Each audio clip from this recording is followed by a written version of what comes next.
He found her in the storm, but what she was hiding broke his heart. The rain came down in sheets that November evening, turning the dirt roads into rivers of mud. Thomas Harper had seen 72 winters, and he knew when to get off the road. His old truck sputtered as he pulled into the abandoned barn on the edge of his property, the same shelter his father had built 50 years ago.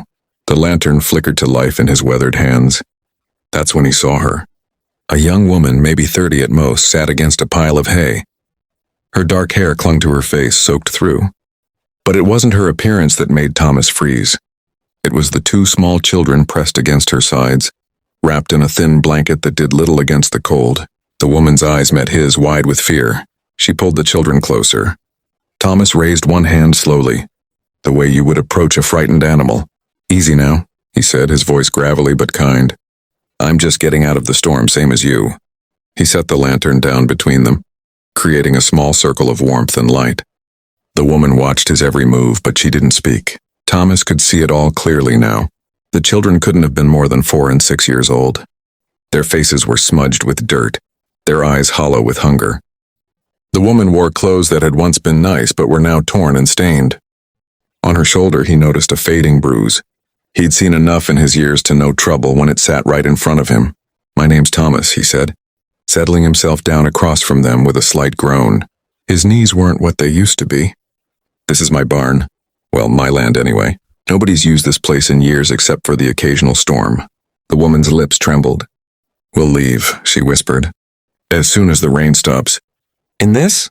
Thomas gestured toward the door where rain pounded like drumbeats. "You'd catch your death. Those little ones, too."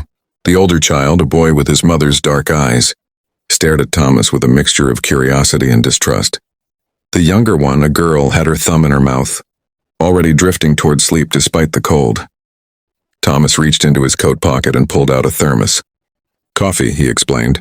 "Still warm. My late wife, Sarah, she always made me take it on my rounds. Been gone 3 years now, but I still can't break the habit." He unscrewed the cap and poured some into the lid. "Here, it's got sugar in it. Sarah always said I took it too sweet." The woman hesitated, then reached forward. Her hand shook as she took the cup. She sniffed it first, then took a small sip. Her eyes closed with relief at the warmth. "Thank you," she breathed. "You got names?" Thomas asked gently. Another pause. Then Rebecca. "This is Michael and Emma." Thomas nodded, watching as Rebecca helped Michael take a sip of the coffee. The boy's face scrunched up at the taste, but he didn't complain. "How long you been on the road, Rebecca?" Her jaw tightened. 3 days. 3 days. Thomas felt something crack inside his chest. 3 days with 2 small children in November, with nothing but a thin blanket. "Running from something or running to something?" he asked. Rebecca's eyes filled with tears, but she blinked them back fiercely. "Does it matter?" "Suppose not," Thomas said. He was quiet for a moment, listening to the rain. "My house is about a mile down the road. Got a wood stove, plenty of food, and beds that don't have hay poking through them. You're welcome to spend the night. No questions asked." "Why would you help us?" Rebecca's voice cracked. "You don't know us. We could be anyone." Thomas looked at Michael and Emma, then back at Rebecca. "I know a mother protecting her children when I see one. That's enough for me." Rebecca broke then. Silent tears streamed down her face as she pulled her children closer. "I left him," she whispered. "My husband. He was going to hurt them. He'd hurt me plenty, but when he raised his hand to Michael, I knew we had to go." Thomas felt old anger stir in his chest. The same anger he'd felt years ago when he'd helped his own sister escape a similar situation. "You did right," he said firmly. "You did what needed doing." "We have nothing," Rebecca continued, her voice raw. "No money, no family. I worked at the diner in town, but he found me there. I've been moving every day since, sleeping wherever we can. I thought maybe if we could get to the city, find a shelter." "The city's 200 miles from here," Thomas interrupted gently. "And it's getting colder every day." Rebecca nodded, defeat written across her features. "I know, I just didn't know what else to do." Thomas stood up, his joints protesting. He held out his hand. "Come on. Let's get you 3 somewhere warm. We'll figure out the rest tomorrow." Rebecca stared at his outstretched hand for a long moment. A lifetime of broken promises and shattered trust lay behind her eyes. But perhaps she saw something in Thomas's weathered face, Something in the way he'd sat patiently in the cold, offering coffee and kindness without expecting anything in return. She took his hand. Getting to the truck was an adventure in itself. Thomas carried Emma, who'd fallen asleep against her mother's shoulder. Rebecca held Michael's hand as they dashed through the rain. By the time they were all inside, they were soaked through again. But at least they were moving toward warmth. The old farmhouse appeared through the rain like a beacon. Thomas had left the porch light on, as Sarah had always insisted. "So you can find your way home," she used to say. Inside, Thomas got the wood stove roaring while Rebecca stood uncertainly in the doorway, dripping onto the worn floorboards. The house was simple but clean, filled with the kind of comfortable clutter that comes from a life well lived. "Bathrooms down the hall," Thomas said, not looking at her. He'd learned that sometimes people needed space to accept help. "Towels in the closet. Sarah's clothes are still in the bedroom dresser. Second drawer. They might fit you. Should be something for the little ones in the attic. Old things from when my daughter was young." Rebecca's voice was almost inaudible. "Thank you." After they'd cleaned up and changed into dry clothes, Thomas heated soup on the stove. It was nothing fancy, just vegetable soup from a can. But the way those children ate, you'd think it was a feast. Rebecca tried to eat slowly, tried to maintain some dignity, but Thomas saw her hands shake with relief. He made up the spare room while they ate, finding sheets that smelled of lavender in Sarah's memory.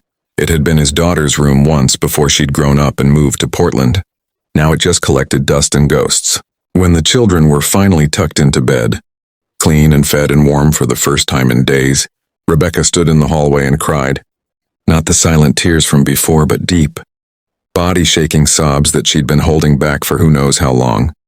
Thomas made tea and waited in the kitchen, giving her privacy. When she finally joined him, her eyes were red but clearer somehow. "I don't know how to repay you," she said. Thomas shook his head. "Don't want repayment. Want you safe. Want those kids safe. But I can't stay here. He'll find us eventually. He always finds us. Then we make sure he can't hurt you when he does," Thomas said. He'd been thinking about this since the barn. "Tomorrow we go to the sheriff. File a report, get a restraining order. My nephew runs a women's shelter 2 counties over. Good place, safe place. They can help you get on your feet, find work, maybe even a place of your own eventually." Rebecca looked at him with something like hope. "Why are you doing this?" Thomas was quiet for a moment, thinking of Sarah, of his sister, of all the people he'd known who'd been hurt by those who claimed to love them. "Because somebody helped my sister once, long time ago. Man named Robert worked at the church. He gave her a place to stay, helped her file papers, stood beside her in court, changed her whole life, told her to pay it forward when she could." He met Rebecca's eyes. "I figure this is me paying it forward." They sat in comfortable silence, drinking tea while the storm raged outside. But inside that old farmhouse, 3 people who'd been lost in the cold had found warmth. Not just the warmth of a wood stove or hot soup, but the warmth of human kindness, freely given, and sometimes, Thomas thought, that's all it takes to change a life. One small act of compassion in the middle of a storm.